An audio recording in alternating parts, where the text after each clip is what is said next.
Hey everyone, today we are making a curried vegetable with chickpea split lentils.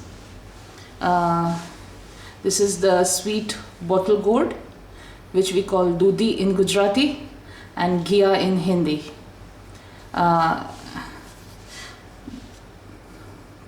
We peel and then use it, then cut this way.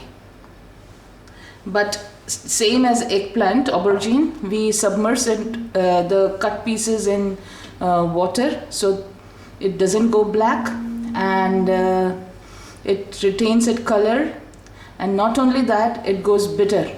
So we have to take care that it is fully submerged in water before use, till the time at least we use it. Another ingredient in here is the split chickpea lentils. I have actually soaked them overnight, and hence they have kind of all swollen up and soft and nice. Because morning when you cook this, they take a hell lot of a time to go soft and mushy, and we don't want a bite in the lentil. We want it very soft and easily digestible. Okay, the another ingredient is the tomato. I have taken 2 tomatoes of this kind, this size, and cut them into these kind of pieces, rough pieces. I mean, no finely chopping and all, because ultimately we are going to pressure cook it. Okay, now we are going to add, as usual, my sesame seed oil. Just enough for tempering, not too much, because too much is not good. Fine. Now let the oil go warm, and then we shall add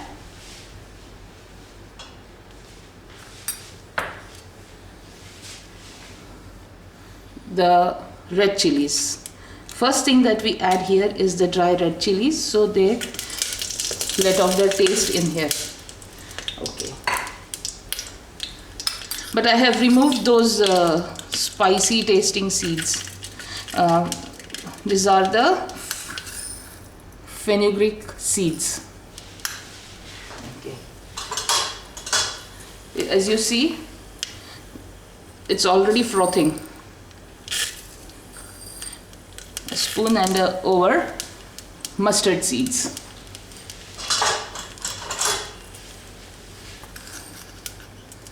A spoon and a little over cumin. Now let them leave their flavors inside. I can smell the gentle aromas of the spices that I have added. Now comes the main ingredient which adds flavor to this vegetable, is the asafoetida. A spoonful. Spoonful, I mean the small spoon, or the excess for this asafoetida, the taste of the vegetable goes bitter. Okay. Slit small green chilies. I like my vegetable to taste of curry leaves, so 15 to 20. Generous number of curry leaves. Yeah, and my gas flame is medium to low. Now we add the turmeric.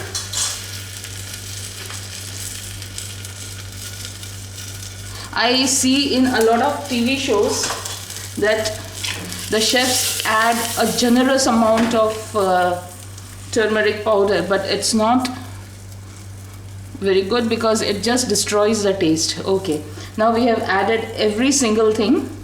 Now I add the tomatoes.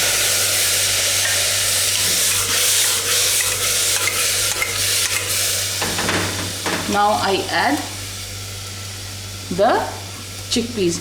I have already put in some water inside.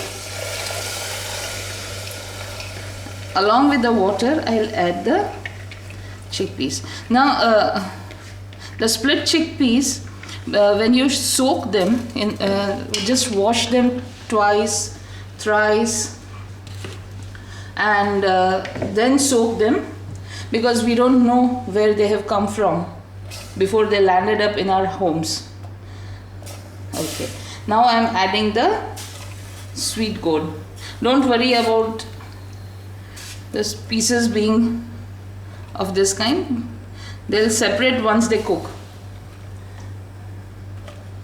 Okay, just as when we cut the cucumbers, before serving them on the salad plate, we taste them, as we know that sometimes they turn out to be bitter.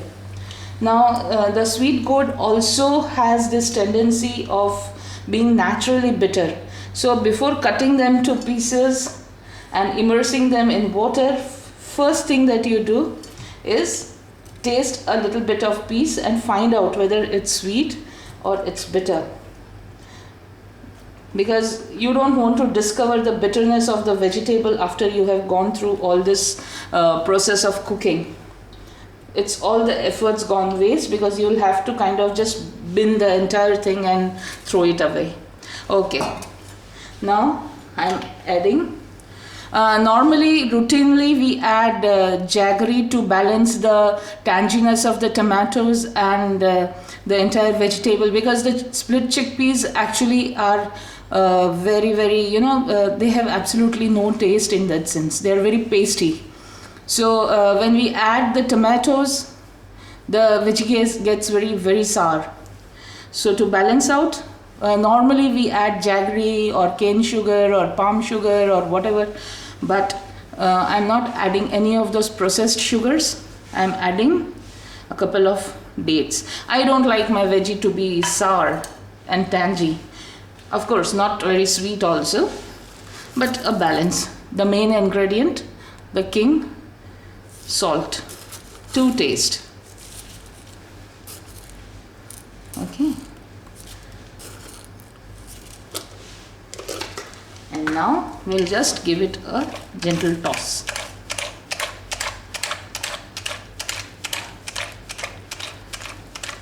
Okay, once the split chickpea lentils are soaked and nice, you again give it a once over and change the water, wash them once or twice, and then add the water that is used for cooking. Now the water that, this sweet gourd itself has a lot of water. Tomatoes also kind of leave behind its fluids. So we don't need too much of a water. Otherwise, this veggie, once pressure cooked, will get extremely watery. So I just added a cup and a half of water for this veggie. This veggie can be eaten with just plain simple jeera rice, that is the cumin rice, or plain rice, or it's a main vegetable with chapati, paratha, puri, anything you like. We eat a full meal, so it's this vegetable plus chapatis plus a little bit of rice and some salad, papads, pickles, and if you like it, raita. And last, for non-vegans, I mean, it's buttermilk, that is laban, and that's how we eat our meals. So now I'll just cover it, and oh yes, and the thing you need to do is put your finger and then taste it. If the salt is fine, go ahead or adjust the taste.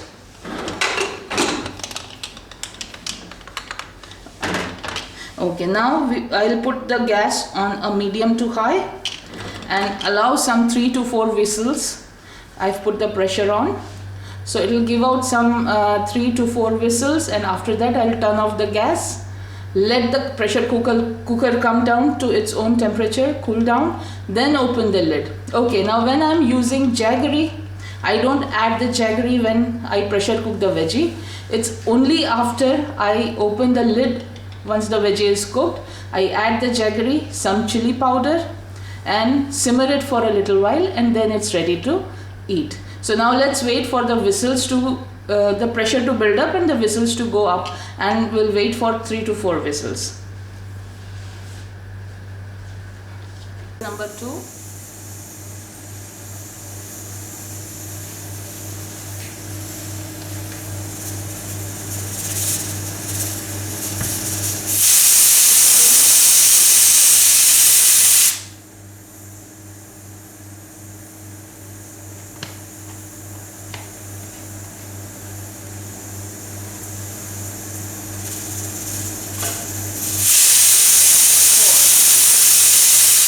Now that's it. Now I will turn off the gas and wait for the pressure cooker to cool down, and then we'll open the lid.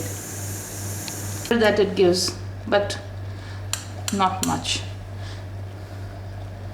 This friend of mine can be potent and spoil your mornings. So just about enough. That's it. See, it's thickening.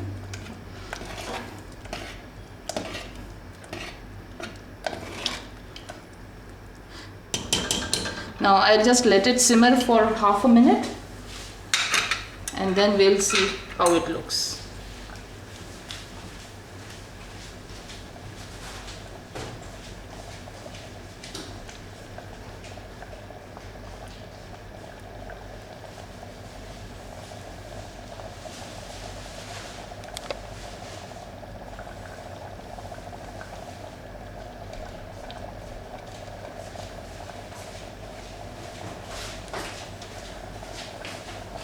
Now for a shortcut to dates, we can always add this date paste.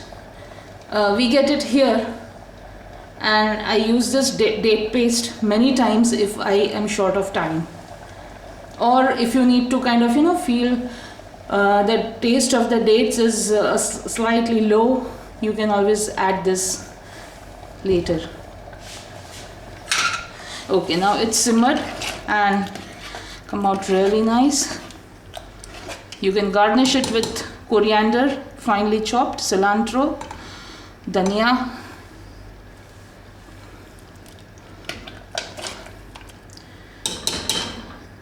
and now let me do one thing. Turn off the gas. Put my little vessel here and just let you know how it looks. And it's ready to eat. I am sure the steam is really blocking the camera lens, but well, this is how it looks. Just observe the mushy dals, soft and nice. Ouch, it's hot. And this is how. Now you can just kind of take a plate, put some rice, serve yourself some rice, and just kind of put this veggie on it and just start eating. We like it in my family, my husband and my daughter, we like it with some nicely sliced onions, papad, and rice and chapatis. So cook at home, happy cooking.